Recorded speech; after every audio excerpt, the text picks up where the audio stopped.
Hello everyone, welcome back to my new episode. In this video, we are going to talk about the philosophy of the Constitution. This is the 10th chapter of class 11 and this is going to be the last chapter of your book Indian Constitution at Work. तो सबसे पहले हम समझेंगे कि philosophy क्या होता है ना? Then after we will understand what actually the philosophy of constitution. तो देखिए, जैसे कि आप लोग फिलॉसफी का नाम हर जगह सुने होंगे, लाइक जैसे आप बोलते हैं कि अरे भाई ये जो इंसान है ना, इससे फिलॉसफी तो बहुत अलग ही है, मेरे कुछ पल्ले ही नहीं पड़ता.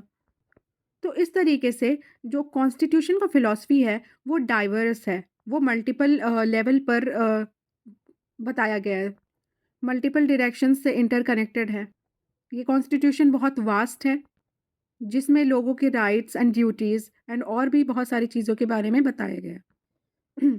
तो सबसे पहले हम जानेंगे कि कॉन्स्टिट्यूशन मतलब बनने के पीछे क्या रीज़न था, है ना? तो सबसे पहले as we know that in this chapter we have studied so many ideologies and the basic structure of the constitution. हमने इस बुक में जैसे कि हम लोग पढ़ते आए हैं बहुत सारे आइडियोलॉजीज़, बेसिक स्ट्रक्चर.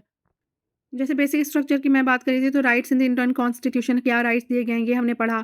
फिर इलेक्शन एंड रिप्रेजेंटेशन पढ़ा, एग्जीक्यूटिव, लेजिस्लेचर, जुडिशियरी, जो 3 living branches of the constitution कही जाती है, फेडरलिज्म, लोकल गवर्नमेंट्स, ये बहुत सारी चीज़ें हमने पढ़ रखा है और ये सारी बेसिक स्ट्रक्चर है हमारे कॉन्स्टिट्यूशन की.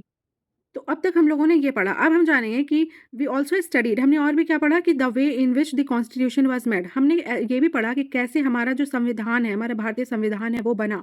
ठीक है, उसको बनाने के लिए लोगों ने कितना संघर्ष किया, हमारे एंसेस्टर्स ने. ठीक है, मगर क्या आपने ऐसा कभी सोचा या आपके मन में कभी ऐसा सवाल आया कि क्यों हमारे लीडर्स ने जो है ये कॉन्स्टिट्यूशन बनाने का विचारधारा लाया या विचारधारा को अपनाया, फिर कॉन्स्टिट्यूशन बनाया?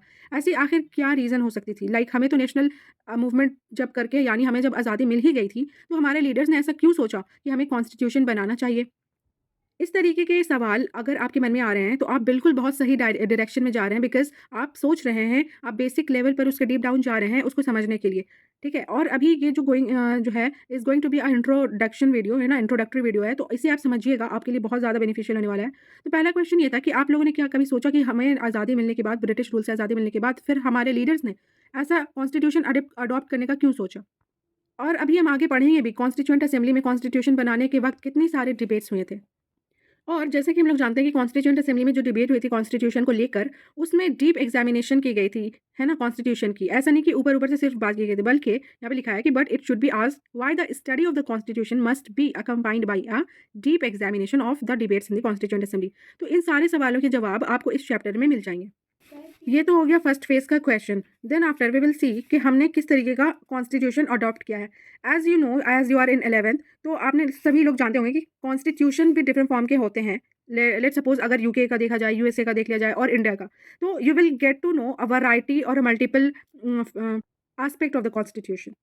After that we will also see a form of government, what type of government are there. As there are so many types of government, let me tell you one of them, like democratic, republic, monarchy, absolutism होता है, totalitarianism होता है, etcetera. ठीक है, ये तरीके का हमारा गवर्नमेंट भी होता है. Do these objectives have a moral content? क्या ये सारी चीज़ें जो है इसमें मोरल कंटेंट है, किसी लोगों का नुकसान तो नहीं हो रहा है किसी लोगों के द्वारा? और if it have the moral content, तो क्या क्या स्ट्रेंथ है और क्या लिमिटेशंस है हमारे जो कॉन्स्टिट्यूशन की, और क्या वीकनेसेस है, क्या अचीवमेंट्स है हमारे कॉन्स्टिट्यूशन की? ये सारे सवालात के जवाब आपको, यह ऐसे कह लें कि इस सारे सवालात के जवाबात आपको इन्हीं चैप्टर में मिल जाएंगे. ठीक है, एक बार मैं रिकैप कर देती हूँ कि हमने अभी तक इस चैप्टर को शुरू करने से पहले हमने क्या क्या सवाल उठाए, है ना, और ये सारे सवाल आपके मन में बनने चाहिए, है ना, बिकॉज ऐसे ही थोड़ा समझ में आता है हमें पढ़ना क्यों है. ऐसा नहीं कि just because that we have to score good marks, है ना. ये जो chapter, let's take an example of political science, this is going to be a just a strength और the deep down root somewhere. ये अगर आपने किताबें पढ़ ली, ये जो इंडियन कॉन्स्टिट्यूशन एट वर्क है और पॉलिटिकल थ्योरी की, it will going to benefit you life time as you are Indian citizen. तो आपको सभी चीज़ें पता होंगी, बेसिक चीज़ें, हर एक बेसिक बेसिक चीज़ें किताब में लिखी हुई हैं. ठीक है, तो लेट्स रिकैप हमने क्या क्या सवालात उठाए थे. तो सबसे पहले ये था कि हमने जो है आज़ादी मिल गई थी, ब्रिटिश रूल से हम लोग आज़ाद हो गए थे. फिर हमारे लीडर्स ने क्यों सोचा कि कॉन्स्टिट्यूएंट असेंबली बननी चाहिए.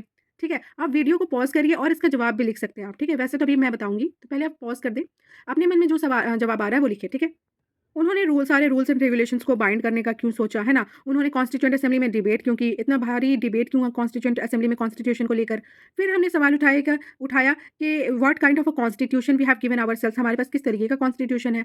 क्या इसके पास मोरल कंटेंट है भी, और इसकी लिमिटेशंस क्या है, इनकी स्ट्रेंथ क्या है, फिर अचीवमेंट और वीकनेसेस क्या है हमारे कॉन्स्टिट्यूशन की। तो ये सारी जो चीज़ हैं आपको अगले वीडियो में क्लियर हो जाएंगी, as it was the introductory video. Hope आपको समझ में आई होगी।